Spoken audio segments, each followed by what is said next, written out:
Entonces, ahora sí, bueno, muchas gracias. Bienvenidos y bienvenidas a la sesión de esta semana del Ministerio de Desarrollo Social y Familia. Contamos aquí con tremendos expositores, partiendo por Fernando, que Fernando es economista de la Universidad de Chile, es profesor de la Universidad Adolfo Ibáñez. No encontré, perdón, qué curso hace, pero al menos sí sé que es profesor ahí. y Ahora actualmente es estoy haciendo jefe industrial. industrial. Sí. Ya. Y en cuanto a su labor del ministerio, él es actualmente jefe de división de focalización. Y en cuanto a Rosario Contesa, Rosario es exalumna de nuestra escuela, fue consejera académica en el 2015, trabajó en BCG y actualmente es asesora de la subsecretaría. Entonces, ahora, por favor, partamos con Fernando, y Fernando, tú tienes que irte a las 7:30, ¿cierto? Sí, tengo una reunión con un ministro, así que tengo que partir. Pero puede ser que siempre los ministros a veces se retrasen, así que puede ser que me quede un ratito más. Depende mucho de Súper. eso. Vale, entonces la idea ahora es que nos cuentes más o menos en 10 a 15 minutos, puede ser un poquito más. La idea es que nos cuentes más o menos como qué te llevó a trabajar en el Ministerio de Desarrollo Social, más o menos en qué consiste tu labor. Y también un punto que nos interesa harto de conocer es como qué rol crees tú que juega la ingeniería en la labor que hace el Ministerio de Desarrollo Social.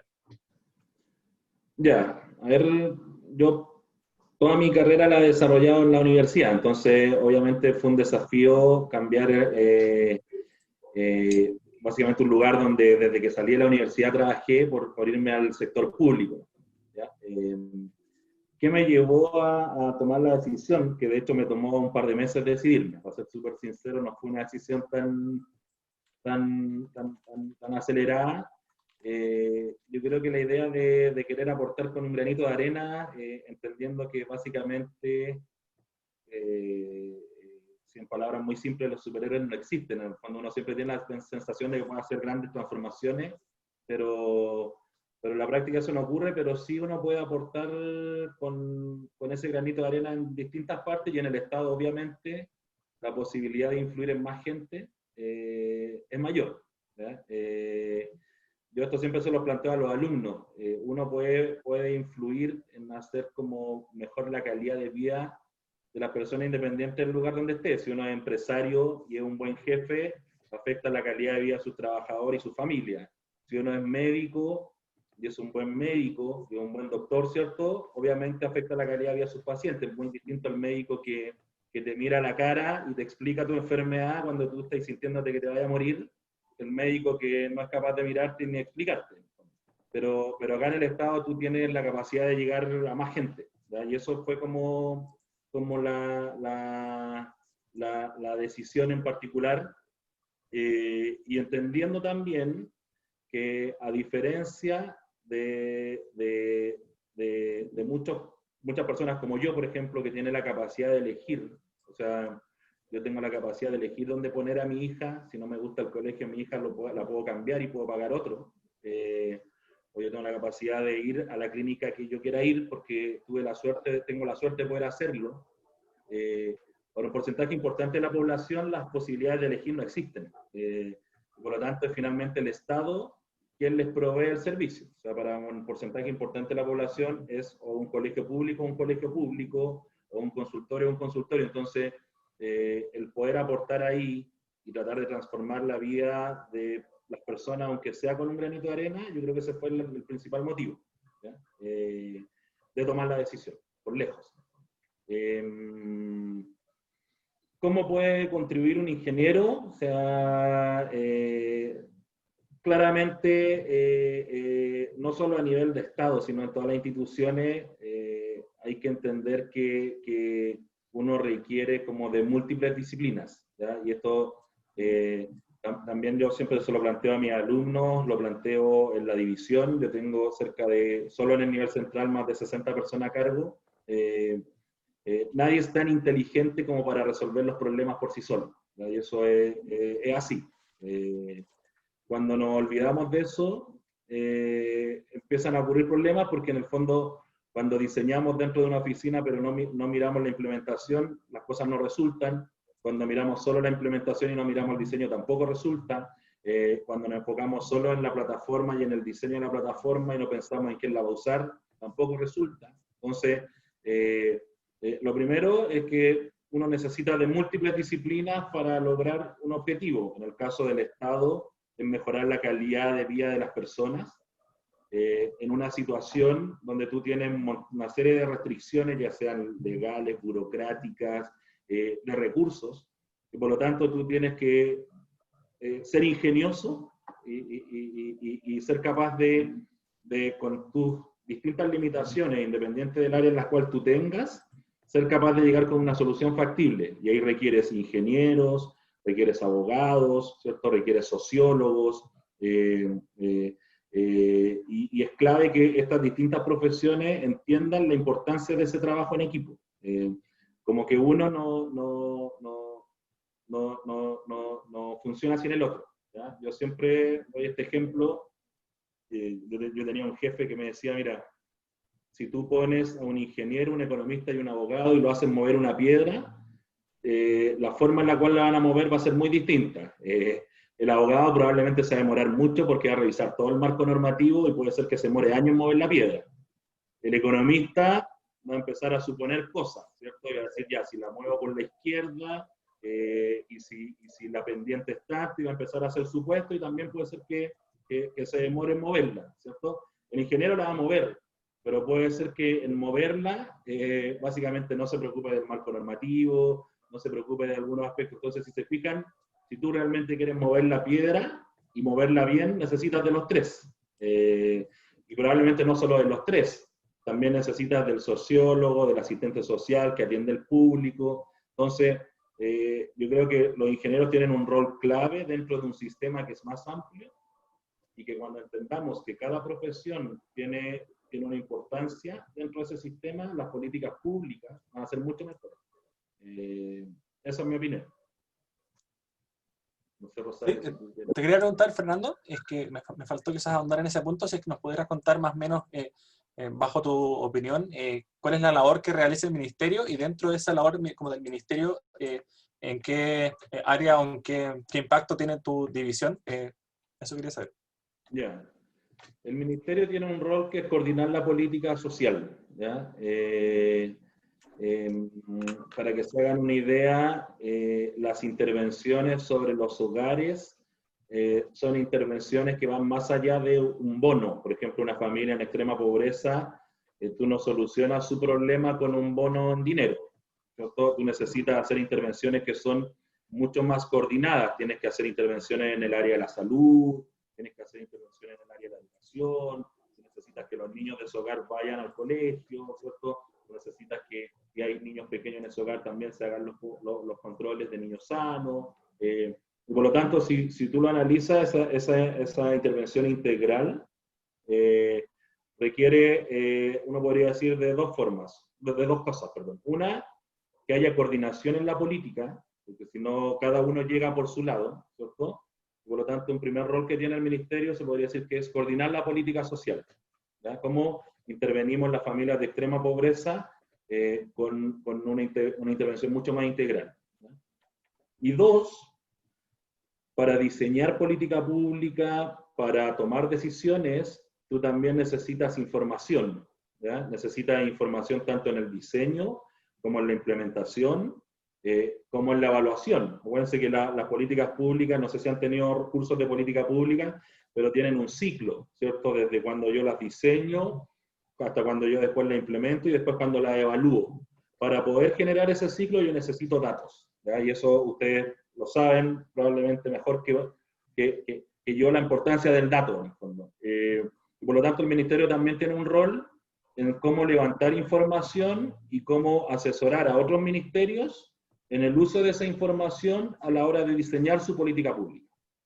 ¿Y por qué? Porque lamentablemente los recursos, ¿cierto?, no son infinitos, ¿cierto? Los recursos son escasos y las necesidades son múltiples. Y por lo tanto, lamentablemente tenemos que elegir, ¿ya? Así como una familia tiene que elegir si es que se va a ir de vacaciones o no se va a ir de vacaciones, qué libro tengo que comprar o no. El Estado también tiene que elegir y por lo tanto tiene que focalizar su intervención. En esa lógica, ¿qué es lo que hace la división de nosotros? Participa del levantamiento de la información. ¿Ya? Existen hoy en día dos instrumentos que te permiten caracterizar a la población. Uno se llama Registro Social de Hogares, que es, en términos muy simples, el que te permite ordenar la fila. ¿Ya? Porque si yo tengo una fila de 10 personas y tengo recursos solo para 3, tengo que buscar la forma de cómo priorizo. Entonces, el registro social de hogares, en parte, a partir de información del Estado y a partir de información que se levanta en los municipios, lo que hace es que te ordena la fila. Uno puede estar de acuerdo o en desacuerdo en cómo la ordena, pero es una metodología de ordenamiento. Y esa información después se le provee a los distintos ministerios. Entonces después llega el INDAP, por ejemplo, y el INDAP dice, mira, tengo 100 pesos, que me alcanza para 4 agricultores, pero tengo 20. Entonces necesito ordenar, ya, ustedes me van a proveer la información para yo tomar la decisión. Después llega el periodo en el cual hay que ir a pedirle recursos al Ministerio de Hacienda para el próximo año, pero el Ministerio de Hacienda me dice, oye, yo te voy a dar recursos siempre y cuando el programa que tú me estás ofreciendo es un programa que está bien evaluado. ¿Ya? Entonces yo necesito información de que ese programa sí es efectivo, sí tiene impacto, etc. Entonces este ministerio también básicamente hace la evaluación de los programas sociales a partir de información que tenemos. Entonces, y por otro lado, el otro instrumento de estratificación que manejamos nosotros es algo que se conoce como ficha básica de emergencia, que es una encuesta que se levanta cuando hay desastres naturales, ¿ya? Cuando hay terremotos, cuando hay aluviones, cuando hay incendios, y ese es un instrumento que levanta, por ejemplo, niveles de afectación de la vivienda, para que después sea otra institución, por ejemplo, el Ministerio del Interior, o el Ministerio de Vivienda, u otra institución del Estado, diseñe su política pública. O sea, entregue un bono en ENSERE, entregue un bono para el arriendo. Por ejemplo, hay ciertos eventos como terremotos donde a las familias se le han entregado bonos para que puedan arrendar en otros lugares si su casa fue destruida. Entonces, nosotros somos una división con mucho trabajo en el territorio, que levanta información que es útil para la toma de decisiones. Eso es como, en términos muy, muy resumidos, lo que hacemos. Súper. Muchas gracias, Fernando. Rosario, ¿puedes seguir tú con tu presentación?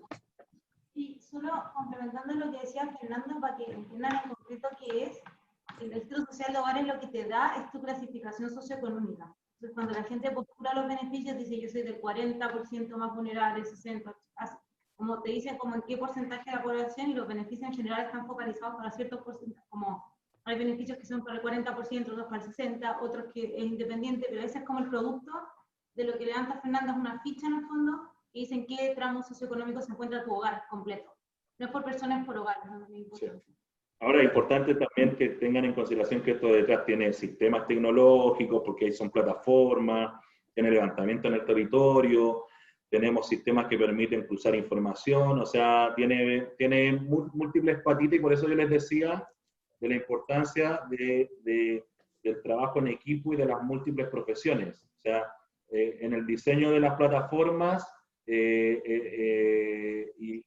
en el diseño de programas tú tienes ingenieros, pero si esos ingenieros no conversan con el asistente social que usa la plataforma, finalmente tú llegas a un sistema que no opera bien, porque es distinto diseñar encerrado en una oficina que ir al territorio y darte cuenta. O sea, hay cosas como, por ejemplo, en el diseño de las plataformas, yo creo que lo que más he aprendido por lejos ha sido ir a instalarme a los municipios como si fuera un encuestador más, porque ahí me doy cuenta qué funciona, qué no funciona. Les voy a dar un ejemplo súper simple. La plataforma, por ejemplo, tiene un botón para aprobar o rechazar una solicitud.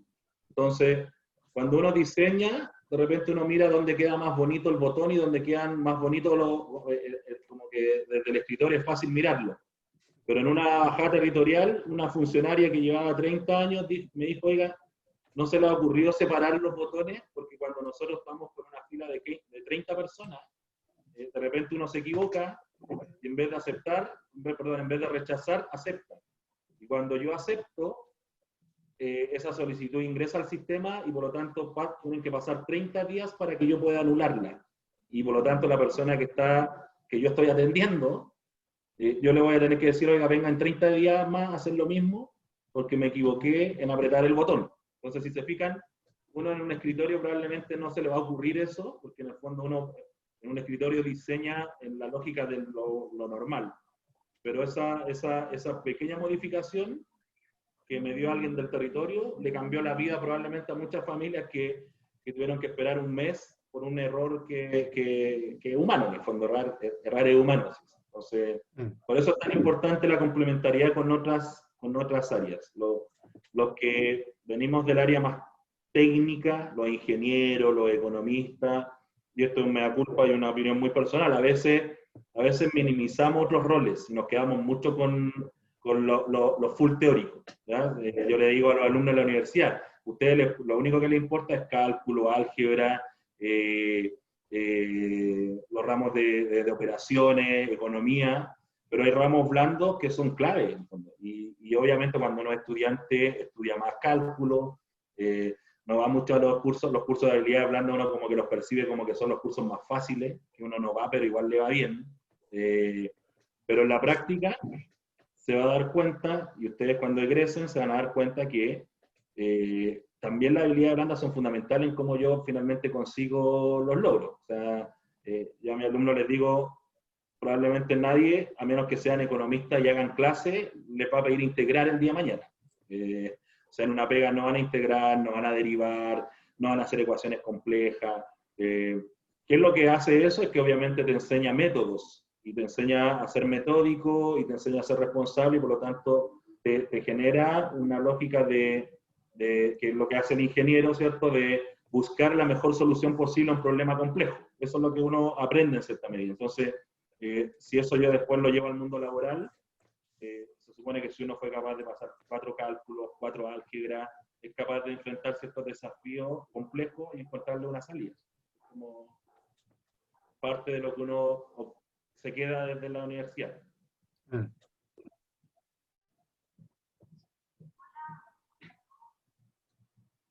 Te escucho un poco despacio, Rosario. Me voy a acercar, perdón. Fernando, igual ponte lo que te veis. Ahí sí, gracias. Un resumen, como desde arriba, el Ministerio tiene 3 subsecretarías. La primera es la de evaluación social, que ya se les contaba a Fernando, que es súper técnica en el sentido que es la que hace realmente la evaluación de impacto de todos los programas sociales. Entonces, es la que maneja los datos, la información, esa es una. La otra es la de servicios sociales, que es donde está Fernando como jefe de edición, y donde trabajo yo también. Yo soy asesora del subsecretario de Servicios Sociales, y esa subsecretaría, que lo más importante es que tiene como toda la implementación del ministerio. O sea, todos los programas que ejecuta el ministerio se implementan desde esa subsecretaría, y además tiene todos los servicios relacionados, que son el Servicio Nacional de la Discapacidad, el SENADIS, el Servicio Nacional del Adulto Mayor, SENAMA, la Oficina Nacional de Calle, y ¿alguna? CONADI. CONADI, que es la Corporación Nacional de Desarrollo Indígena, claro, el Fondo Social para el FOSIS, que es de Innovación Social y Pobreza. Todos esos servicios como que cuelgan de el INJUC, que es el Instituto Nacional de la Juventud, todos esos servicios cuelgan de esta subsecretaría. Entonces esta subsecretaría por un lado tiene la implementación de los programas y estos instrumentos de focalización, y además tiene todos estos servicios como relacionados. En particular, mi rol dentro del gabinete, yo soy asesora de contenido, lo que hacemos es como ir a levantar información a todos estos servicios y a todas las divisiones, para que el subsecretario esté como informado de las cosas que se están haciendo, y también para facilitarle la toma de decisiones cuando hay que tomar alguna decisión en particular. Por ejemplo, con Fernando ahora estamos viendo, yo trabajo harto con el tema de las personas en situación de calle, estamos viendo cómo levantar este instrumento, el registro social de hogares para la gente de calle. El registro social de hogares te lo van a tomar a tu hogar, ya la gente de calle no tiene un hogar, entonces hay que hacer una adecuación ahí de cómo toda la gente de calle le tomáis para que tengan también una ficha, porque sin la ficha nadie puede acceder a ningún beneficio del Estado. En el fondo la ficha es como tu pase de acceso a cualquier beneficio, y ahí con la edición de Fernando estamos trabajando en esa propuesta. Entonces es la edición la que hace todo el trabajo, ellos son los que expertos y todo, pero después trabajan en el fondo con nosotros para llevar esta propuesta al subsecretario y que podamos como avanzar en el desarrollo de ese instrumento. Es un poco como lo que me toca a mí. De cierta forma soy como contraparte como muy chiquita, pero como que hago espejo de los servicios como al interior del gabinete. ¿Y en tu equipo, Rosario, cuántos asesores y asesoras son? El gabinete tiene como 3 mini equipos. Tiene un equipo de prensa, que son 2 personas, que son los que llevan las redes sociales y todas las pautas comunicacionales. Tiene un equipo legal, que también son 2 personas, y tiene 3 asesores de contenido. Y bueno, un coordinador territorial y un jefe de gabinete que coordina todo. Somos 10 más o menos en el gabinete. Ya. Ojo que cada ministerio, bueno, no todos, pero bueno, sobre todo los ministerios con más trabajo territorial y un poco más grande tienen lo que se conoce como seremías, ¿ya? Que son las secretarías regionales ministeriales, que en términos muy simples son como mini ministerios en las regiones. ¿Ya? Ya. Uno lo podría llevar así como uno podría decir, mira, en realidad la estructura del nivel central está representada también en cada región. Entonces, por ejemplo, el rol que tiene el presidente de la República en cierta medida, no el rol, obviamente el presidente, pero el jefe regional, por decirlo de alguna forma, es el intendente. Y el intendente, abajo de él, tiene como mini ministerios. Entonces tiene la seremía del desarrollo social, donde el seremi es como el símil en la región del ministro, por decirlo de alguna forma, en este caso la ministra. Está la seremía, están los servius, están las distintas seremías, entonces como la... ¿Me corté yo o se cortaron? No fueron ellos. Ah, ya. Esperemos un poquito. Pregunta estándar. Sí, esperemos que vuelva. Pero también cerca de mi casa se escucha un pito que no sé quién. Sí, se escucha. Yo empecé a responderte y estaba muy tía que risa. Y que no lo complicado que son los ministerios, todavía no lo logro entender. ¿Qué cosa no te quedó tan clara? No sé, todo divisiones, asesor, no sé, como que me lo intento hacer como un esquema en mi cabeza y no lo logro. Ahí vienen de vuelta. Ahora sí, ahí se escucha, ahí lo veo. No sé en qué parte quedamos, pero les contaba que en el fondo en cada región los ministerios tienen como mini ministerios que son las seremías y obviamente ese trabajo de coordinación también es un trabajo que requiere altos niveles de coordinación, porque cada seremía tiene su propio equipo y cada definición que hace un ministerio tiene que tener una bajada territorial. Entonces, el gabinete también, como decía Rosario, tiene un coordinador territorial que es el que trata de hacer esa coordinación con los distintos seremias. Eso también, sin contar que las divisiones también tienen sus propias bajadas. ¿Ya? O sea, uno de los principales problemas, yo creo que tienen las instituciones con este tamaño, tiene que ver con cómo tú logras coordinar. Uno podría decir que para el nivel privado, para el sector privado es cuando tú tienes múltiples gerencias, te pasa lo mismo. Si tú tenés 15 gerentes, tenés que coordinar esos 15 gerentes. Y si además tienes sucursales, tienes que lograr que esas sucursales se coordinen con sus respectivos gerentes. Acá es un poco parecido. ¿Ya? Tienes problemas de coordinación, tienes problemas también de cómo tú logras bajar la información, por más que suene reiterativo, pero la información es clave en todo ámbito de la toma de decisiones. Entonces, en este nivel, cuando tú tienes descoordinación en la información, te pasan problemas graves. Como lo que uno puede observar en situaciones complejas donde hay, como el mismo COVID, o sea, hay ciertas descoordinaciones que obviamente impactan en la gente. Y por eso es tan importante tratar de ser lo más coordinados posible. Sí.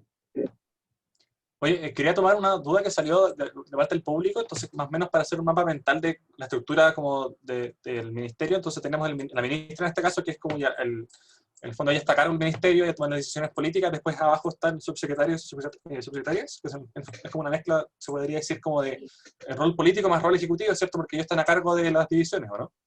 Los subsecretarios son los jefes de servicio, por decirlo de alguna Ya. forma. Uno podría decir que, claro, que el rol en general, el rol más político, siempre está alojado en los ministros, las ministras y los ministros.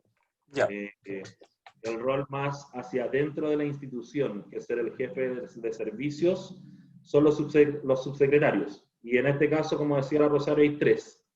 Ya. Uno, que es el subsecretario de Servicios Sociales, que es donde nosotros trabajamos, que tiene todo el tema de la implementación. Dos, la Subsecretaría de Evaluación Social, que tiene que ver más con el diseño. ¿Ya? Y tres, la Subsecretaría de la Niñez, ¿ya? Que se creó hace muy poquito tiempo, ¿cierto? Que ve todo lo que tiene que ver con políticas de niñez. Bajo las subsecretarías existen las divisiones, ¿ya? Que uno podría decir, así como llevándolo a un símil, uno podría decir, mira, las divisiones son como sugerencias, en el fondo, o inclusive hasta sugerencias en algunos casos. Y por lo tanto, cada división tiene un rol. Por ejemplo, en el caso de nuestra subsecretaría, hay 3 divisiones. Una que es la de Administración y Finanzas, que en el caso de nuestro ministerio, cerca del 70% del presupuesto de todo el ministerio está alojado en esta subsecretaría, ¿ya? Porque es donde está el pago de bonos, ¿cierto? La implementación de la política social. Entonces, la división de Administración y Finanzas es clave en el fondo, porque es la que ve todo el tema presupuestario, el tema de las contrataciones, el tema del recurso humano, el tema de las compras. Acuérdense que el Estado es un comprador importante, por lo tanto todo eso está súper normado. Entonces eso es lo que hace la DAF. Después una segunda división, que es la de Promoción y Protección Social, ¿cierto? Que es la división que maneja prácticamente gran parte del presupuesto de esta división, perdón, de esta subsecretaría, que es la división que implementa la política social, ¿ya? Como yo les decía, que es la que va a intervenir en el territorio a los hogares que han sido seleccionados para los distintos programas que tiene el ministerio, ¿ya? Programa Vínculo, hay un programa que se llama Programa Familia, que básicamente interviene en las familias de extrema pobreza.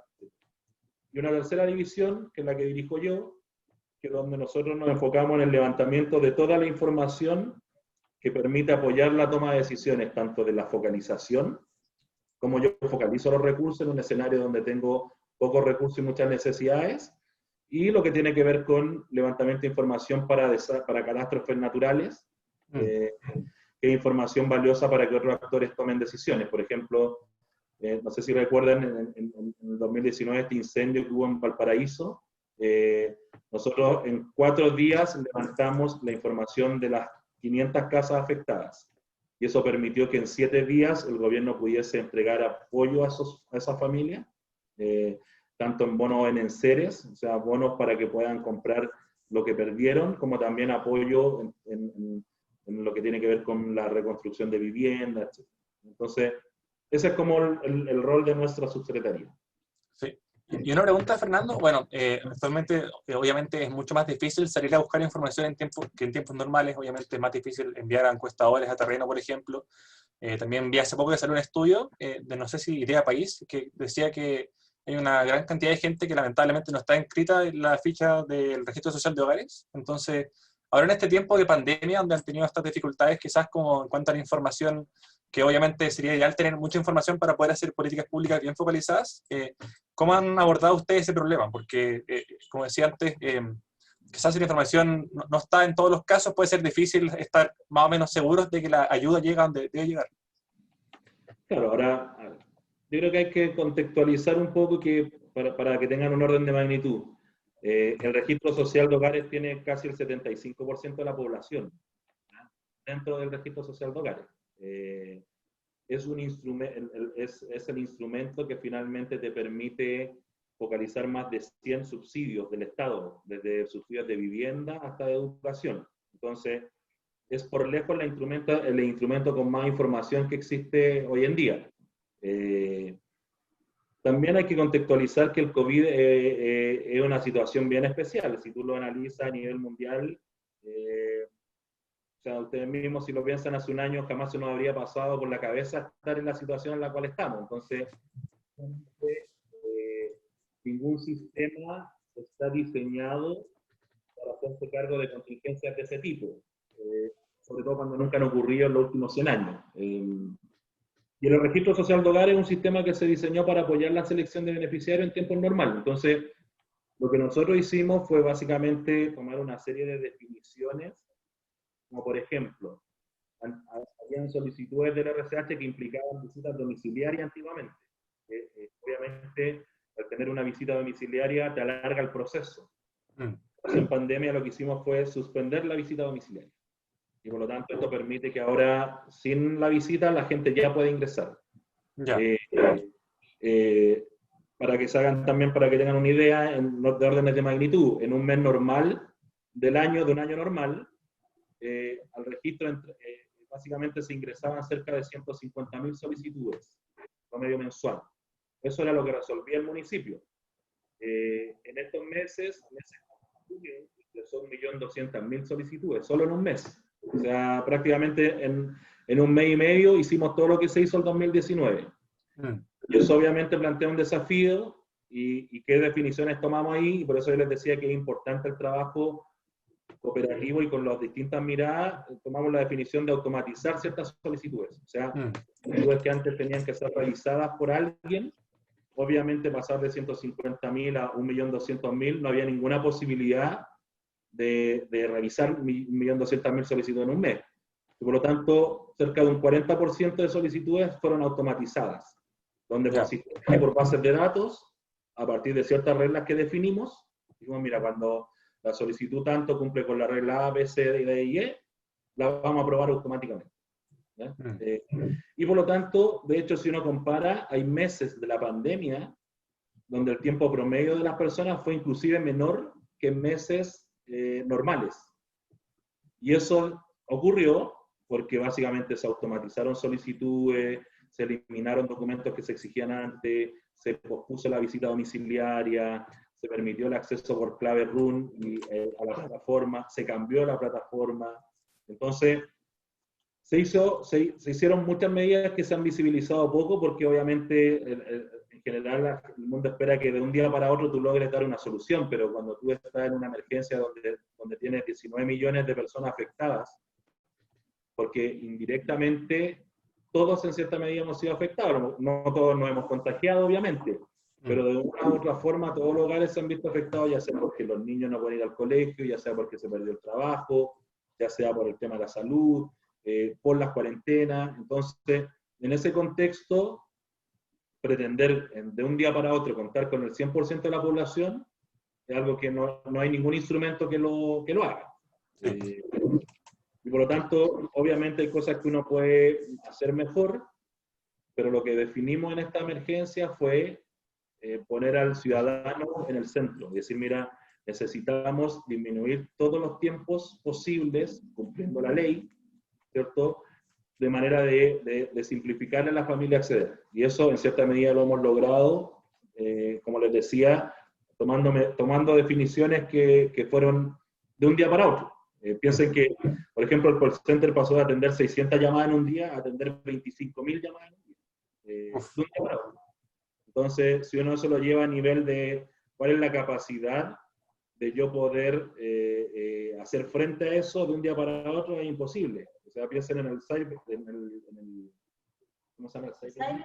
El Cyber Day, que en el fondo se anticipa, se sabe que va a haber una demanda, pero aún así colapsa. O sea, las empresas tuvieron todo el tiempo para implementar los sistemas, pero aún así se cayeron los sistemas. Piensen que acá, en el fondo, era impensado llegar a tener un crecimiento de un 1000% de un día para otro.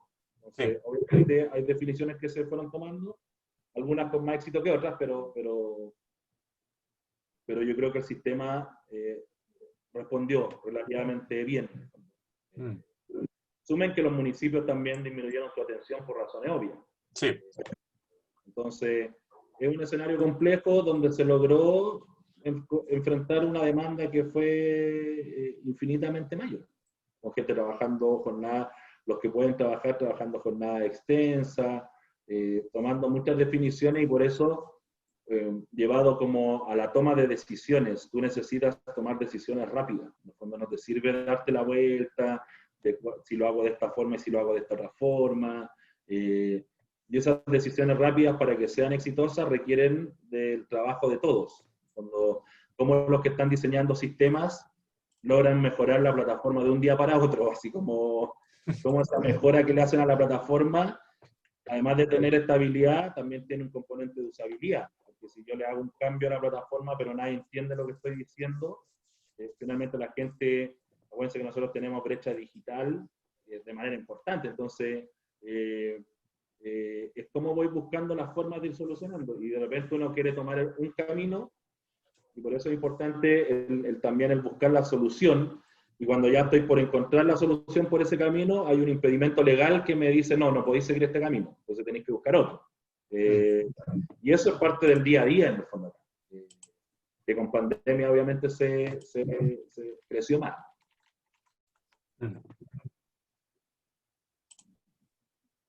Sí, por si acaso quería decir que si alguien tiene preguntas, por favor levante la mano y vamos ahí a estar atentos para poder hacer un espacio para que haga la pregunta. Ya, ya estoy mirando ahí por si acaso al lado. Y una pregunta, Rosario, me quedó pendiente quizás de lo que dijiste antes, lo quería retomar. Si nos pudieras contar un poco, bueno, tú saliste hace no mucho de ingeniería, después trabajaste, entiendo, en BCG, en consultoría, y ahora llegado a este momento que tú decidiste ir al ministerio, ¿cómo qué fue lo que te llevó a decir, en este momento me gustaría empezar a trabajar en el Ministerio de Desarrollo Social? Y también, ya habiendo llegado a ese lugar, ¿qué sientes que te ha aportado tu formación de ingeniera en esta labor? Mira, la primera pregunta, yo trabajé en Entel primero, después trabajé en consultoría y después me vine para acá. Yo siempre había querido trabajar en el sector público, más por vocación social, como eso habla como espíritu de servicio, como lo que decía Fernando, el poder ayudar, sentir como que tiene sentido el trabajo que uno hace, que está ahí como migrando la cancha, como muy en la lógica de que yo siempre sentí que tuve como todas las oportunidades, y muy consciente de que no todo el mundo las tuvo, y cómo uno podía poner eso como al servicio para que ojalá cada día la gente tenga más oportunidades y no dependa de lo típico, no dependa del lugar donde naciste, ni el colegio que fuiste, como en esa línea. Y fue así como quise como moverme al sector público, también yo siempre quería estudiar afuera como algo relacionado con esto, entonces dije, bueno, antes de decidir también eso, me gustaría como ver desde adentro cómo es, porque uno tiene muy idealizado quizás también como el sector público, pero había que estar acá para ver cómo es la cosa al final. Así fue como me movía, a mí siempre como mi sueño había sido el Ministerio de Educación. ¿Cómo que ese era su sueño? Vamos a hablar inmediatamente con el subsecretario que no... Pero llegué acá y en verdad muy agradecida, porque creo que hace mucho, o sea, me gusta este ministerio que es mucho más amplio que el Ministerio de Educación, en el sentido de que trabajamos realmente con los más vulnerables, como les decía, personas con discapacidad. Es como, siempre como con la extrema pobreza y además con extrema pobreza de adulto mayor, extrema pobreza y discapacidad, extrema pobreza y en calle. Entonces, en verdad que este ministerio trabaja con la gente más vulnerable y el abanico es muy amplio, y eso es muy bacán de cómo haber llegado a este lugar. ¿Y cómo me ha servido la ingeniería? Hay pocos ingenieros en el gobierno, o no hay tantos en los equipos.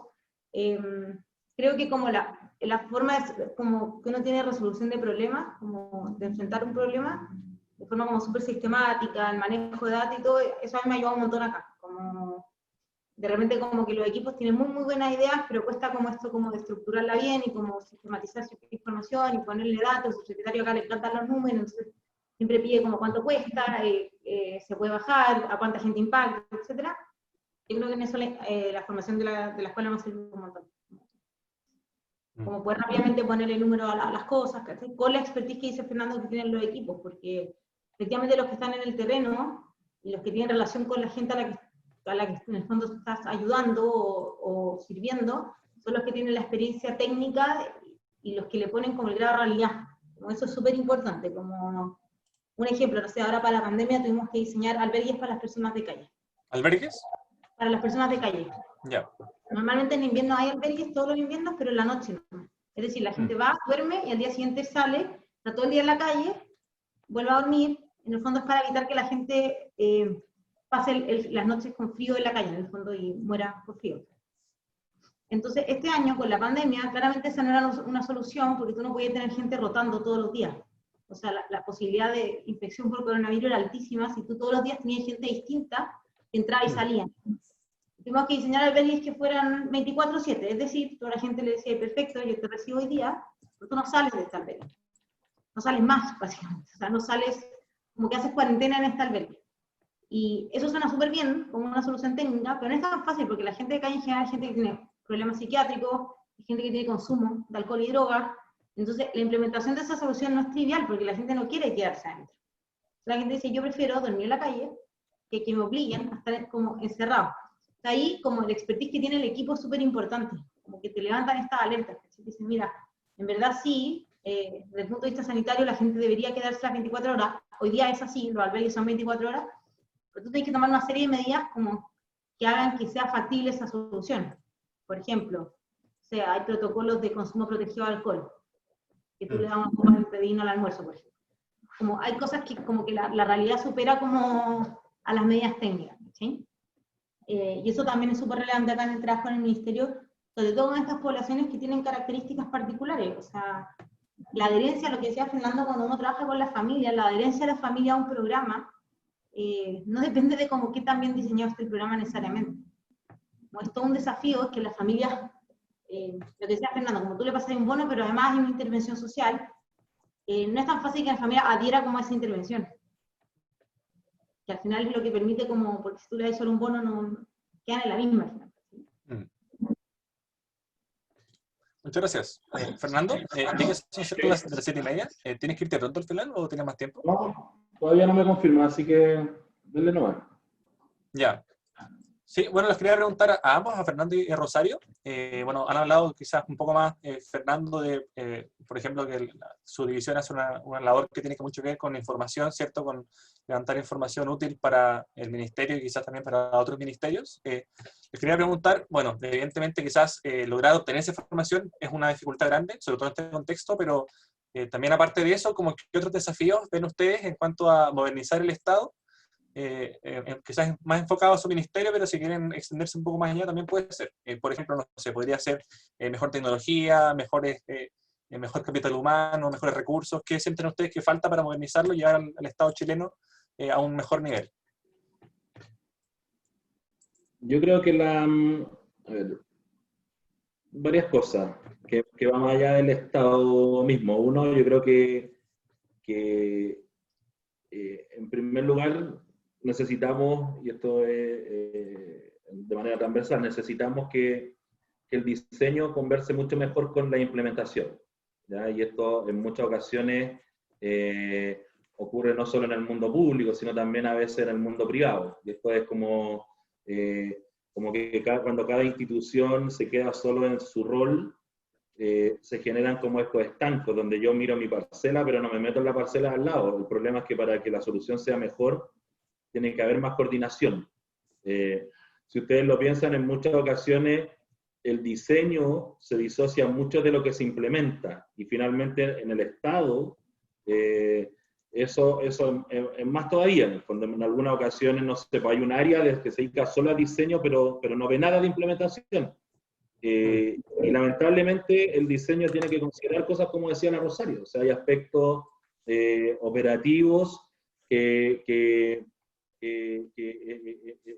o culturales inclusive, que en muchas ocasiones atentan contra el éxito de un proyecto, o sea, el municipios rurales, si uno piensa en un Transantiago, uno podría decir, oye, yo no me cabe duda que quien diseñó el Transantiago probablemente era un experto en transporte, y probablemente efectivamente fue a mirar los modelos de Asia, se metió a sistemas de donde tú metes data de origen-destino, optimizó, ¿cierto?, las rutas, pero a lo mejor probablemente nunca había andado en transporte público y finalmente nunca se le ocurrió que a lo mejor los buses de oruga en ciertos lugares no iban a alcanzar a doblar. Y si no ocupaba el metro, a lo mejor nunca se le ocurrió que ya el metro colapsaba en cierta medida en un modelo de transporte no tipo Transantiago, y probablemente con mayor razón iba a colapsar. Entonces, no porque no sea un buen ingeniero de transporte, sino que porque había una disociación de lo que era el diseño, probablemente el tipo tenía estos posgrados en transporte, no sé, y lo que era la implementación. Entonces, por un lado, ¿ya? Segundo, todo lo que tiene que ver con información y cómo la tecnología está al servicio de disponibilizar esa información, ¿ya? A veces uno siempre considera que, y esto yo siempre lo planteo, el tener datos es distinto a tener información, ¿ya? Si yo tengo la estatura y el peso de ustedes, por ejemplo, pero yo me dedico a vender cortinas, ese dato probablemente me es poco útil, ¿ya? Pero si yo me dedico a vender ropa y tengo la estatura y el peso de ustedes, ese dato para mí se transforma en información, porque en el fondo me permite hacer estrategias de marketing, ir a ofrecerle la polera específica, con la talla específica, etc. Entonces, en muchas ocasiones, como instituciones tenemos datos, pero tenemos poca información porque tenemos poco procesamiento del mismo. Y además, procesamos pensando solo en un tipo de público que es el más parecido a nosotros. Por ejemplo, yo soy economista y por lo tanto yo proceso el dato para que a los economistas les sean útiles. El punto es que los economistas se dedican a cruzar datos, entonces probablemente yo les paso una base de datos y manejan programas y van a estar felices. Los ingenieros exactamente lo mismo. Pero a lo mejor lo que yo estoy procesando lo va a ocupar un funcionario que no viene del área de la ingeniería, no viene del área de la economía, no maneja las bases de datos y por lo tanto yo tengo que darle esa información en un sistema amigable con él. Pero como yo soy economista, lo hago pensando en mí. En el fondo, ¿qué me gustaría mirar a mí? Cuando uno pierde el foco de la usabilidad de las personas, también se generan problemas. Yo creo que ahí también tenemos que avanzar mucho en cómo yo, en todo lo que diseñe, ya sea tecnología o no, incorporo el concepto de usabilidad. Porque en el fondo, cuando uno diseña pensando en uno, termina generando problemas que son de implementación y que terminan con que los recursos no llegan donde deberían llegar, que no se entiende bien, ¿cierto? No se entiende bien el mensaje, y yo creo que ahí es clave el uso de tecnología, es clave la interoperabilidad de los distintos sistemas, o sea, yo no debiese estarle pidiendo datos de un ministerio a otro, sino que los sistemas debiesen estar interoperando, eso es full tecnología, pero esos sistemas tienen que interoperar, pero además tienen que tener niveles de usabilidad distintas, si es que es un ciudadano, si es que es un economista que está diseñando la política pública, si es que es un ingeniero, etc. Entonces, si se fijan, yo creo que ahí hay harto que avanzar en coordinación, en tecnología, que la tecnología no sea per se, en el fondo, que vaya de la mano con el usuario, algo que a veces se nos olvida en el Estado, en la postventa, que en el mundo privado, si ustedes lo revisan, existe mucho en el fondo, pero el Estado tiene que ir moviéndose hacia un contexto donde tu postventa tenga en el centro al ciudadano, porque como yo les decía antes, a diferencia de personas que pueden elegir colegio, pueden elegir universidad, pueden elegir clínica, el Estado es un monopolio para buena parte de las familias más vulnerables. O sea, la gente más vulnerable no tiene otro lugar que acudir por los servicios que el Estado. Entonces, nosotros debemos ver a esos ciudadanos no como un usuario capturado, y ustedes saben que en el mundo privado, cuando las empresas tienen capturado el mercado, se preocupan un poco de la calidad también, ¿ya? Y por eso no nos gustan los monopolios, y nos gusta la competencia, ¿cierto? En el caso del Estado, nosotros tenemos que buscar que ese ciudadano yo lo vea como un usuario que requiere un servicio de calidad, y por lo tanto yo estoy diseñando, por más que yo sea el único proveedor que tiene, que yo estoy diseñando un servicio que en el fondo le mejore su calidad, y desde la salud, a la educación, al registro civil, al mismo registro social de hogares, cómo le simplificamos el acceso, y a los distintos servicios del Estado.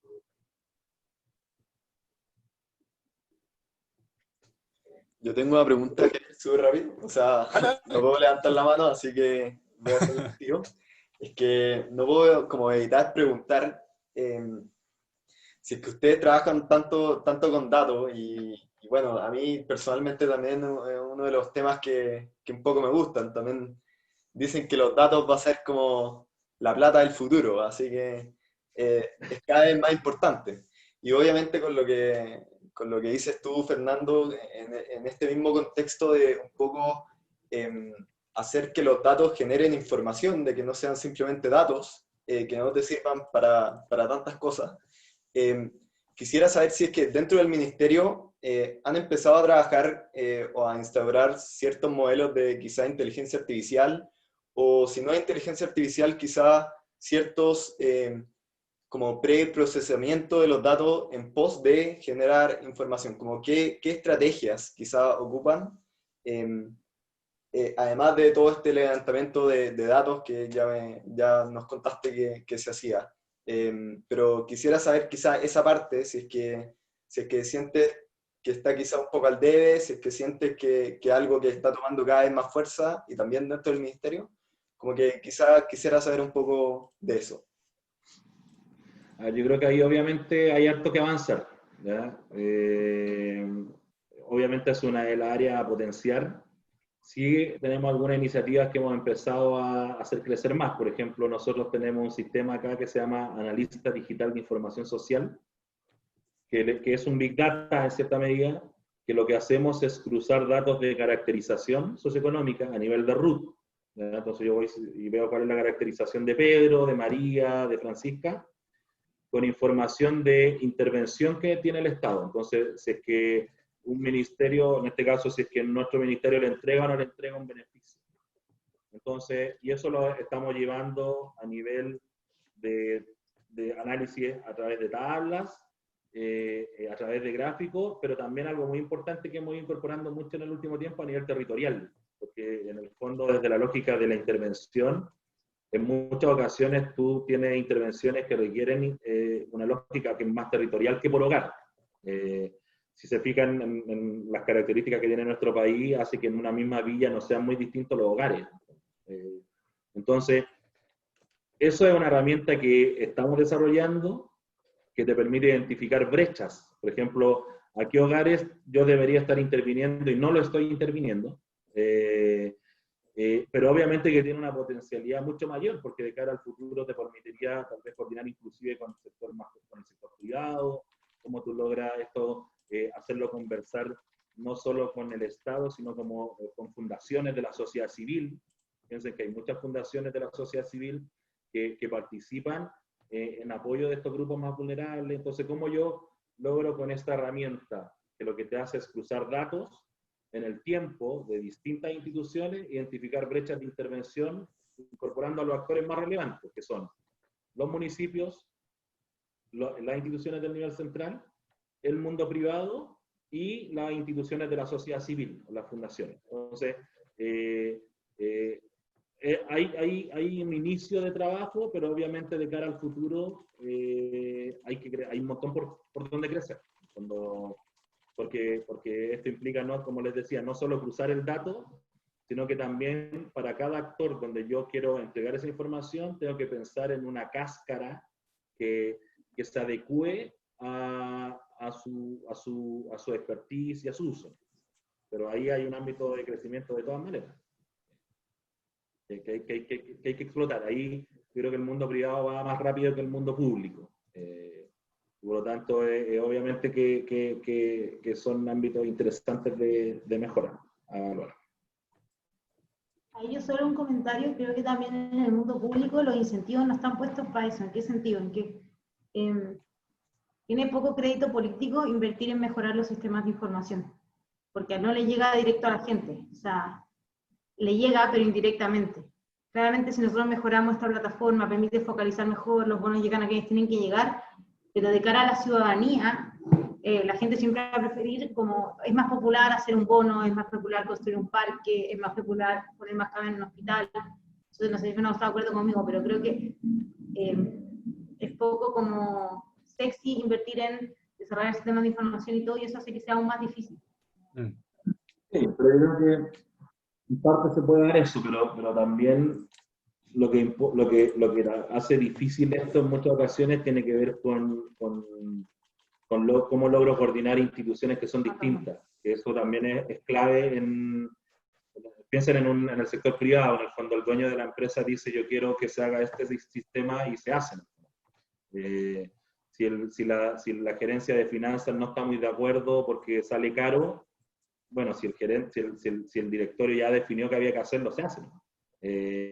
Entonces, en cambio, en el mundo público tú tienes múltiples actores. Entonces, en muchas ocasiones coordinar esos actores, no sé, pues desde inclusive dónde lo hacen. No sé, a lo mejor vivienda quiere tener su propio sistema, nosotros queremos nuestro propio sistema, educación quiere su propio sistema. Y por eso pasa que en muchas ocasiones, con una institución tan grande como el Estado, tú te encuentras que a veces hay herramientas que son muy parecidas entre una institución y otra. De repente uno dice, oye, ¿por qué no hicieron lo mismo y lo hicieron juntos? Y eso tiene que ver con asimetría de información. No sé si han tenido cursos de asimetría de información, pero obviamente en la medida que tú tienes instituciones más grandes, se te genera lo que se conoce como problemas de agencia, ¿verdad? Que es como cómo tú logras coordinar a los distintos agentes. Y el Estado es un monstruo. O sea, el Estado tiene múltiples instituciones, tiene ministerios, están las intendencias, están los gobiernos regionales, están en la seremía, los servicios.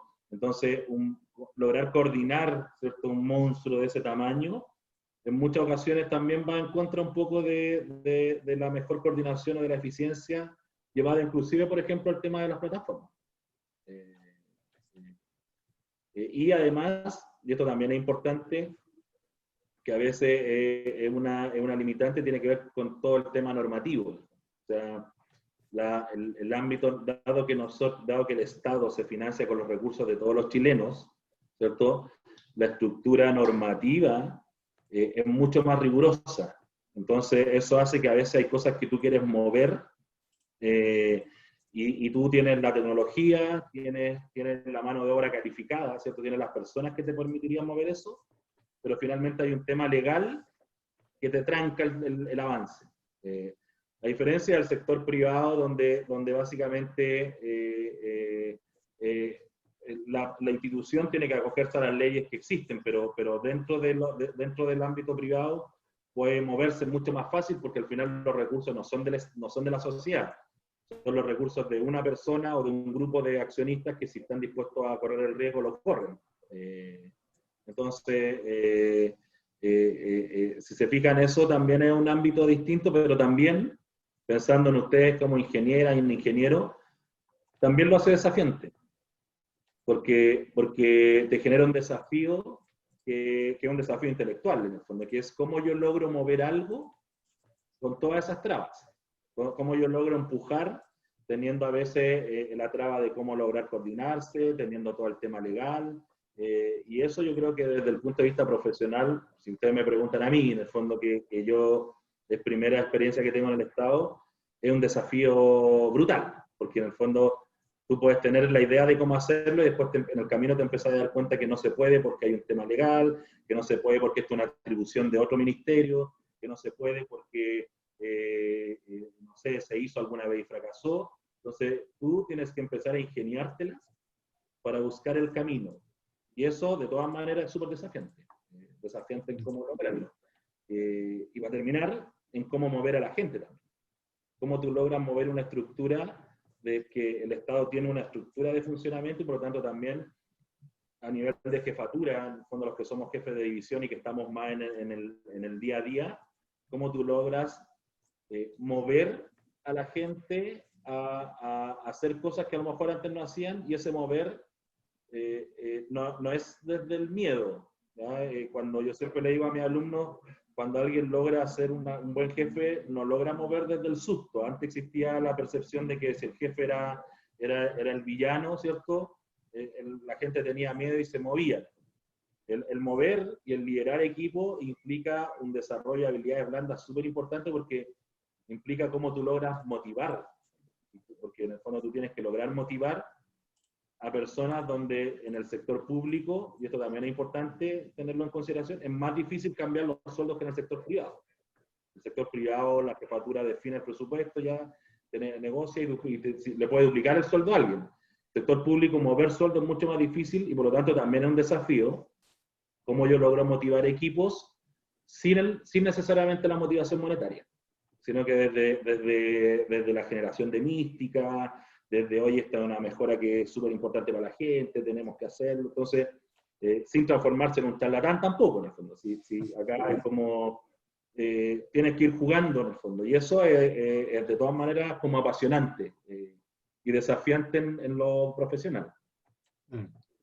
Pasa un poco lo mismo en clase, si se fijan. Ustedes tienen una generación, cuando yo era alumno, uno iba a clase porque en general le tenía un poco de susto a los profesores. El profesor que era, en el fondo, que era más pesado, uno le tenía miedo y iba a clase. Hoy en día, generaciones como ustedes, es un desafío motivarlos, porque en el fondo ya no es una generación que le tiene miedo al profe.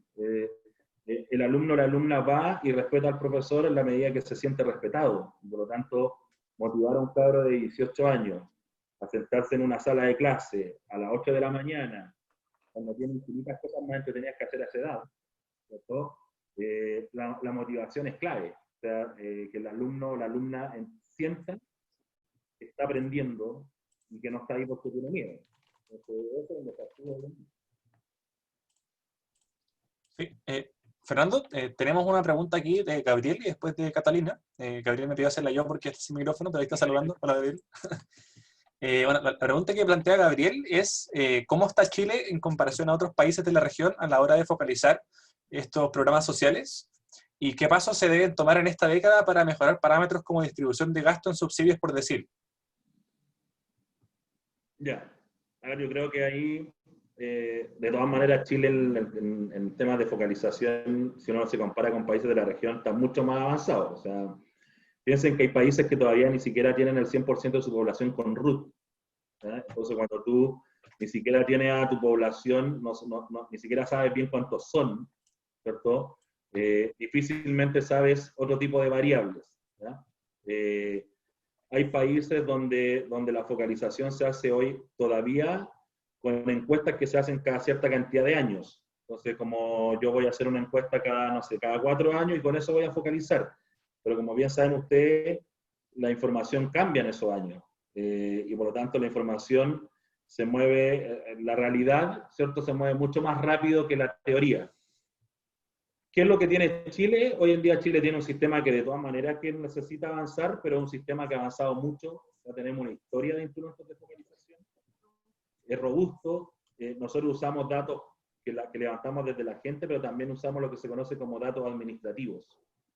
Y eso hay otros países que no lo tienen. ¿Qué es un dato administrativo? Es un dato que tiene el Estado. Entonces, por ejemplo, si yo le trabajo a una empresa y tengo un contrato de trabajo, esa empresa tiene que pagar mis cotizaciones, ¿cierto? Esa información le llega a la Superintendencia de Pensiones y por lo tanto ese dato yo por detrás como Estado lo capturo. Entonces cuando alguien me dice, oiga, yo gano 100, pues yo le digo, oiga, pero acá yo tengo una base de datos que me dice que usted en realidad gana 1000 y por lo tanto no me cuadra que el número que usted me da.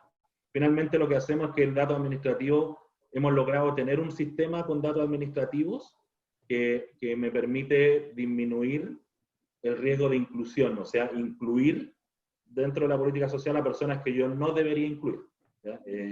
Por ejemplo, podemos ver los datos de propiedades con avalúo fiscal muy alto. Entonces, cuando alguien postula un beneficio, yo puedo ver si que tiene propiedad a su nombre con avalúos fiscales de valor alto. Entonces, si se fijan, tenemos un avance importante ahí. ¿Qué tenemos que hacer? Obviamente seguir mejorando. Y esas mejoras pasan por dos cosas. En el fondo, uno, incorporar más bases administrativas, o sea, cómo logramos ir a mirar otras bases de datos que tenga el Estado. ¿Puedo dar un ejemplo? Sí. Por ejemplo, salud, cada como centro de salud tiene su propio como sistema de información. Entonces, hoy día contar con información de salud es muy relevante para muchos aspectos, por ejemplo, para saber quién tiene enfermedades de base, quién en la pandemia, etcétera, es muy difícil. Conectarse con salud hoy día es casi imposible porque ellos no tienen unificado su sistema de información. O sea, cada consultorio, hospital, etcétera, tiene su propio pitch, etcétera. Eso hace que hoy día todo lo que es salud, al final, no puede hacer un dato administrativo con el que uno pueda. Entonces ahí hay un desafío. Y el otro tiene que ver con disminuir los tiempos, ¿ya? Porque obviamente hay tiempos de desactualización que son en algunos casos mayores que otros. Entonces, que se evidencia obviamente en la pandemia, pero en una situación normal es menos grave. ¿Por qué? Porque piensan que, no sé, por el dato que tiene una institución, tiene que limpiarlo, procesarlo y mandármelo. Si yo logro interoperar, yo tengo el dato en línea, por decirlo de alguna forma. El mundo ideal es que alguien cambie un dato y nosotros lo veamos. Y obviamente ese mundo ideal hoy en día todavía no existe, pero ahí es parte de lo donde uno puede avanzar. Yo creo que ahí están los ámbitos de desafío, pero si uno lo compara a nivel internacional, en particular en la región, en todo lo que tiene que ver con usos de datos administrativos y los avances que hemos tenido en instrumentos de estratificación, obviamente tenemos un avance importante. Hay que seguir creciendo también. Súper, muchas gracias Fernando y Rosario.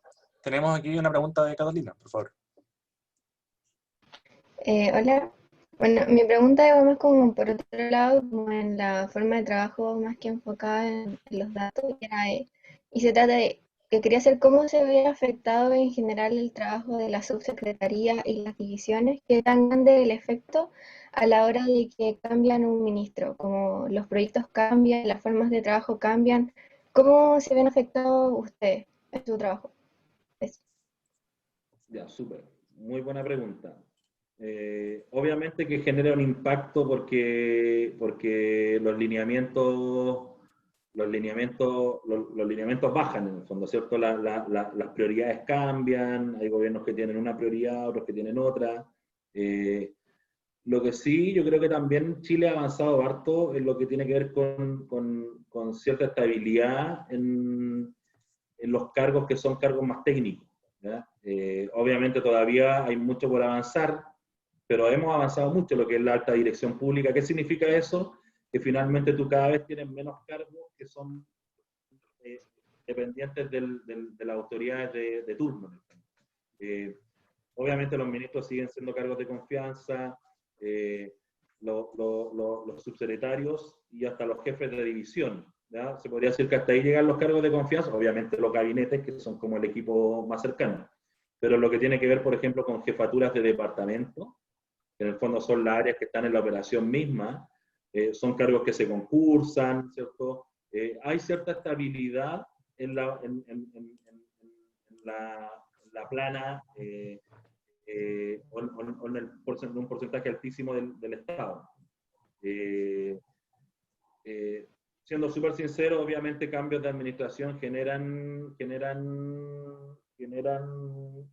obviamente una percepción de más riesgo en la gente. O sea, yo recuerdo, y les puedo hablar desde mi experiencia, pero el día que yo llegué acá, obviamente tú sentías que los funcionarios, había una preocupación obviamente por si continuaban o no continuaban, por si es que se iban a cambiar o no se iban a cambiar los lineamientos, pero eso yo creo que inclusive me da la impresión que se debe dar hasta en el nivel privado, en el fondo, cuando cambian de gerente, obviamente las subgerencias empiezan también se genera cierta incertidumbre.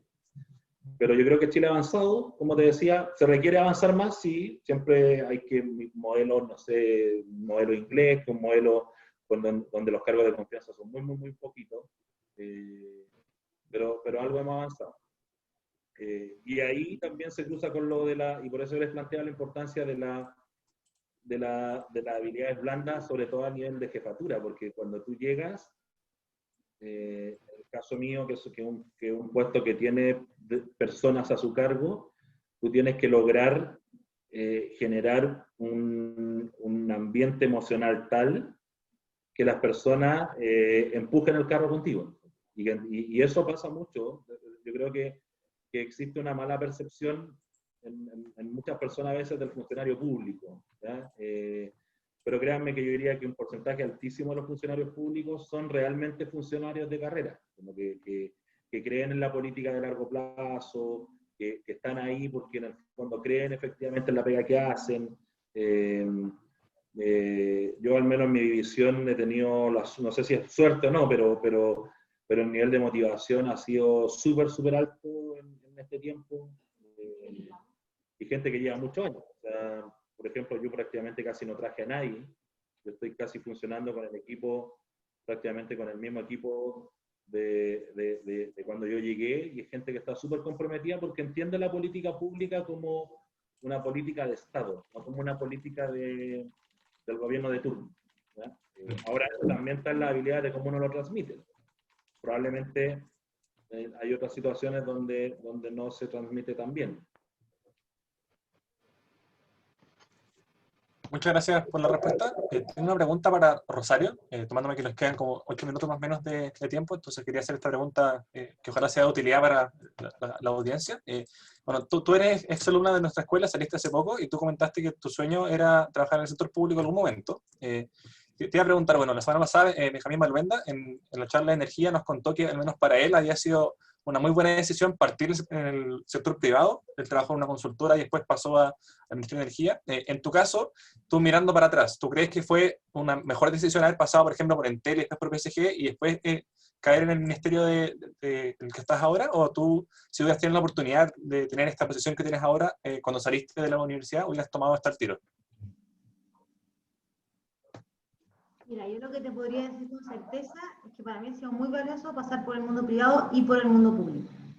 O sea, conocer las dos experiencias ha sido tremendamente valioso. O sea, si yo me miro muy joven y con poca experiencia profesional, yo miro para atrás, ha habido mucho aprendizaje en los dos mundos y en la contraposición también de esos dos mundos. Entonces, si me preguntáis a mí, yo sí o sí recomiendo como tener las dos experiencias, si es que te interesa el sector público, hay gente que no le interesa nada. Yo sí o sí recomiendo las dos experiencias. Ahora, respecto de si pasar primero por el sector privado o no, yo creo que hay una etapa de formación cuando uno sale de la escuela que es tremendamente relevante y ojalá poder aprender lo más posible cuando uno es muy chico, y en ese sentido a mí me gustó harto pasar por DSG porque era bien exigente y tenía como harta oportunidades de crecimiento, como fui bien mentoreada, no sé, como que tenía hartos mentores. A mí esa fue una experiencia de crecimiento muy grande. Sí creo que en el sector público, como son más diversos los equipos y todo, es más difícil quizás crecer como en tu profesión, como, no sé, en el sector privado hice tú la oportunidad de me enseñar a hacer modelos, por ejemplo, creo que eso sea menos y que hay un poco más de aprender por ti mismo, y aprendí de otras cosas, que también es lo que comenta Fernando. Yo creo que he tenido mucho aprendizaje en otras líneas, como cómo convencer a alguien de una idea, todo el tema, cómo manejar el tema político, los equipos, poder trabajar con equipos que son diversos, la interdisciplina. Entonces, en ese sentido, creo que sí es como, yo recomiendo mucho la experiencia de como ingeniero pasar por el sector privado y ser como un ingeniero, creo que es de mucho aprendizaje. Ahora bien, hay gente que enseña Chile y después va al sector privado, como ahí lo del orden, a mí me gustó el orden en que lo hice, creo que se puede hacer en otro orden, pero sí o sí recomendaría como las dos. Creo sí que es un error como estar siempre en el sector público y solo quedarte en el sector público. Creo que buena la experiencia de haber pasado por el sector privado alguna vez. También para poder mirar desde el otro lado, creo que esa perspectiva de haber estado desde la otra vereda ayuda, ¿sí? Ayuda a ver cómo, a entender cómo que funciona distinto, qué funciona parecido, qué cosas no se pueden aplicar. Lo que dice Fernando, como esto de que el sector privado tiene más restricciones legales y todo eso, hay una libertad que en el sector privado uno sí tiene, y en contraposición acá se tiene menos. Uno no puede percibir eso si no está del otro lado. Sí, Fernando, no sé si quieres agregar algo a la respuesta de Rosario. Sí, yo creo que si uno quiere ser un profesional integral siempre tiene que ver, pasar por distintos lugares, ¿ya? Yo, por ejemplo, he pasado por el mundo más académico, he pasado por el mundo de la consultoría, el cual para mí también fue muy motivante, porque el mundo de la consultoría lo que te hace es que te permite meterte en temas diversos. Si bien yo nunca he trabajado, por ejemplo, en una empresa privada, pero sí he hecho muchas consultorías a empresas privadas. Entonces, el hacer consultoría a empresas de telecomunicaciones, de energía, de constructoras, mineras, es un desafío porque te hace volverte experto en muy poco tiempo en temas que son muy diversos. Para mí, por lo tanto, el mundo de la consultoría me dejó mucho la capacidad de resolver problemas en poco tiempo, ¿ya? Y la capacidad de ponerte a prueba de que eres capaz de dormir menos de 5 horas diarias por muchos días. Y el mundo público efectivamente también tiene sus pros y sus contras, pero yo creo que es clave también tener una pasada por ahí, porque te abre la mente en otro ámbito de cosas, te genera desafíos que, como yo les decía, el desafío de mover cosas en entornos que son más complejos, o sea, donde hay un entorno regulatorio, donde hay factores donde hay tiempos distintos, entonces es súper desafiante. Y por otra parte, porque tienen que pensar que el Estado es contraparte del mundo privado en muchos aspectos. Entonces, para alguien que se quiere dedicar, por ejemplo, al área de las telecomunicaciones es una industria regulada. Entonces, tener un paso por Subtel, donde tú entiendes cómo funciona la regulación desde adentro, obviamente te genera un gran aporte si tú el día de mañana te quieres ir al mundo privado.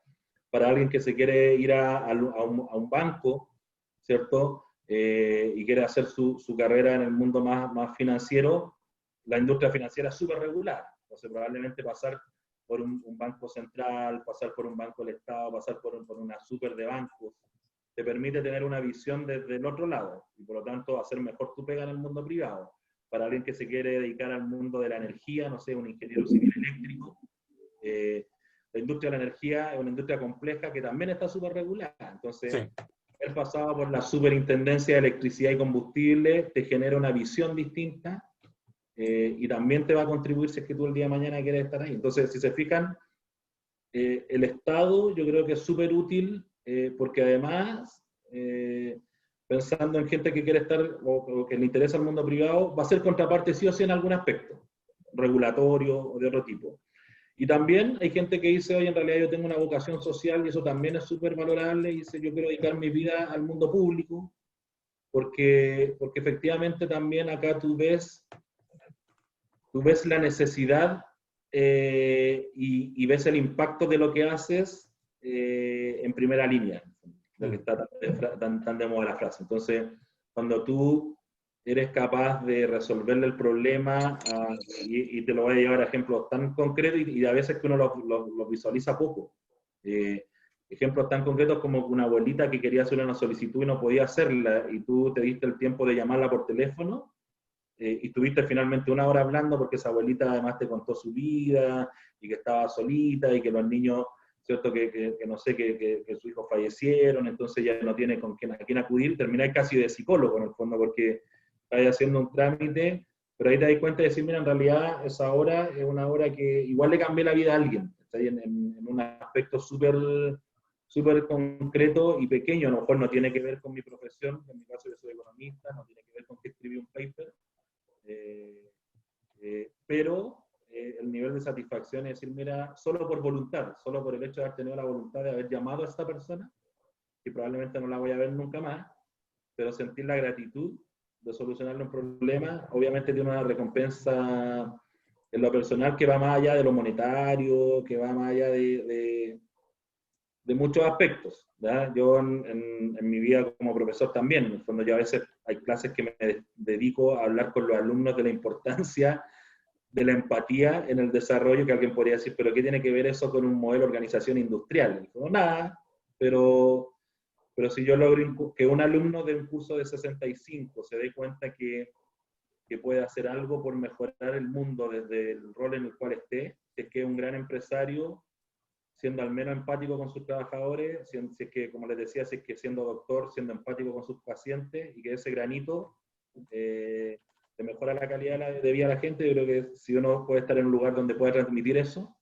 y por eso a mí me gusta hacer clase en parte, y a lo mejor de los 65 alumnos, 64 van a decir, oye, el profe está hablando puras tonteras, pero uno va a decir, oye, sabéis que en realidad yo a lo mejor voy a ser empresario, no me interesa el mundo público, pero sí voy a ser buen jefe.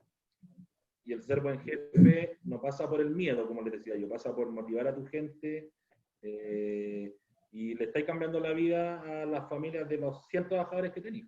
Entonces, el Estado te da la posibilidad de cambiárselo a más, en algunos cargos. Pero no necesariamente uno tiene que pasar por el Estado para hacerlo. También puede hacerlo desde la vereda de lo privado, desde la vereda de las fundaciones, desde la vereda del emprendimiento. Lo importante es hacerlo. Yo creo que eso es lo importante. Súper. Muchas gracias, Fernando y Rosario. Bueno, estamos en el tiempo. Les quería preguntar si es que les gustaría, si es que alcanzan y si también les gustaría, dejar una idea fuerza para la audiencia o alguna recomendación para nosotros que somos ingenieros y ingenieras próximos a egresar. Y después de eso yo hago un cierre breve de lo que recogí de lo que hablamos hoy día. No, yo voy a tomar como dos ideas fuerza. La primera, la que dice Fernando, creo que para como estar al servicio del país, no es ni de lo público ni de lo privado, como no son excluyentes, desde cualquier lugar donde uno esté se puede hacer. Esto me parece súper relevante porque creo que uno de repente tiene demonizado el sector privado y como muy idealizado el sector público. Entonces romper esos esquemas también es súper relevante, y ser un elemento de cambio puede ser en cualquier otro mundo. O sea, yo creo que es como la primera idea fuerza, y la segunda como es muy larga la vida laboral, como no tengan miedo como de probar lo que quieren probar. Con muchos amigos lo hablamos, como que hay mucho miedo cuando uno elige su primera pega porque cree que eso te va a condicionar para toda la vida. Es falso. Yo tuve 7 meses, no me gustó, me fui, como como que tienen mucho tiempo y como todas las oportunidades de probar lo que quieran probar. Entonces, en ese sentido, no tengan miedo, como si van a un lugar donde van a ganar menos por 2 años, da lo mismo, como vaya a trabajar 60 años, como no va a ser relevante en tu vida profesional haber ganado 200.000 pesos menos los 2 primeros años de tu carrera, o al revés, como si no partiste en el sector público, no significa que nunca vas a poder ir al sector público, que de repente hay gente que me dice, oye, pero es que yo entré, no sé, a la TAM y me gusta, pero entonces ya no hice ese servicio. Mentira, tú siempre puedes moverte al sector público, como tener esa idea de flexibilidad, lo que es tremendamente relevante, como sin miedo y con la idea de que en verdad van a tener muchas oportunidades, van a poder irse moviendo, nada te determina. Hay gente que reconvierte, no sé, pues Fernando venía a la academia, hizo siempre academia y ahora está en el sector público, nunca algo de jefatura, como que uno se puede ir reconvirtiendo profesionalmente. Esa sería como mi segunda idea. Ya, yo, ya que me robó la idea fuerza, no, una, yo creo que un consejo es siempre tratar de ser el mejor en lo que uno hace, él o la mejor, ¿ya? Y entendiendo como el ser él o la mejor, no así como a como de lugar, ¿ya? Sino que en el fondo poniéndole pasión a lo que uno hace, empujando, entendiendo que para ser la mejor o el mejor, eso no se logra solo. Como yo les decía, no hay nadie en el mundo tan inteligente para hacer las cosas solo o sola. Y por lo tanto hay que ponerle pasión, ¿ya?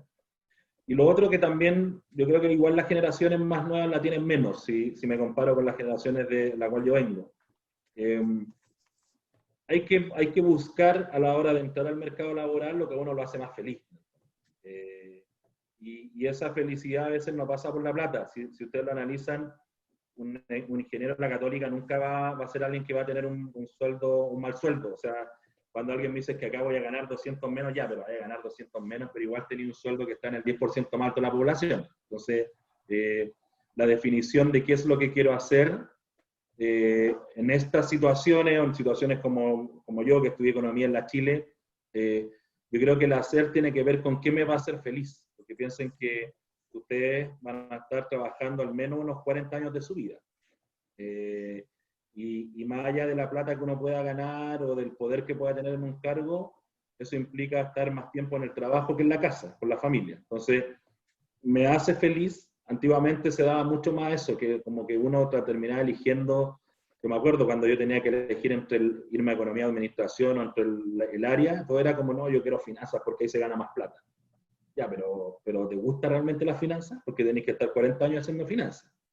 El que se fue a marketing o el que se fue a operaciones gana menos que el que está en finanzas, pero no gana 100, no gana harto. Entonces, traten de sopesar eso en su decisión, porque en la vida, no, como bien saben ustedes, no todo es plata en el fondo, y el estar feliz, que es algo que yo sí he tenido en todas mis pegas, que tengo la suerte de decirlo, es que yo he sido profesionalmente muy feliz haciendo clases, y también hoy en día soy una persona que es muy feliz en lo que hago, así como con pasión, me siento constantemente desafiado intelectualmente, y eso hace que la vida de uno sea, dentro de todo el estrés que uno vive, sea mucho más llevadera. Entonces eso es como, creo que también es relevante. Súper. Bueno, muchas gracias, Fernando, Rosario. Yo quería retomar una idea, para no repetir la que ustedes dijeron, una idea que me gustó, que me gusta resumirla en una frase que conozco, que es que no todos los modelos, o sea, todos los modelos están malos, pero algunos sirven. Creo que esa idea que tú mencionabas al comienzo, Fernando, y también lo que decías tú, Rosario, de que los ingenieros tenemos que entender que estamos dentro de un contexto, que no podemos funcionar solos, y que no porque de repente un modelo en Python o en Excel nos diga que una conclusión o un plan es el correcto, significa que eso se puede hacer o que la gente lo va a aceptar. Entonces, creo que es muy bueno tener esa noción lo antes posible, porque es importante que como ingenieros e ingenieras tengamos esa capacidad de empatizar y también de lograr llegar a puerto las cosas, porque no basta con que un diseño sea en teoría bueno, sino que también hay que pensar cómo llevarlo a cabo y cómo también convencer a las personas de que eso es lo mejor para la vida de las personas. Así que eso quería recalcar, darle muchas gracias a ustedes, tanto por estar aquí hoy día, como también por la labor que hacen, porque obviamente son tiempos difíciles en el país, donde mucha gente lo pasa mal, entonces también les extiendo las gracias por eso, por su labor, que es muy importante. Y nada, pues comentarle a la audiencia que esto va a quedar grabado, va a quedar después subido en el canal del CAI, en YouTube, y así lo pueden revisar después. Y también les agradecemos mucho por su asistencia, tanto como decía a ustedes, Fernando y Rosario, como también a la gente que estuvo aquí presente y la gente que pudo conocer un poco más en detalle esta experiencia de estos tremendos invitados que tuvimos hoy día. Así que muchas gracias por su asistencia y nos estaremos viendo por ahí. Gracias, cuídense. Chao, chao. Gracias.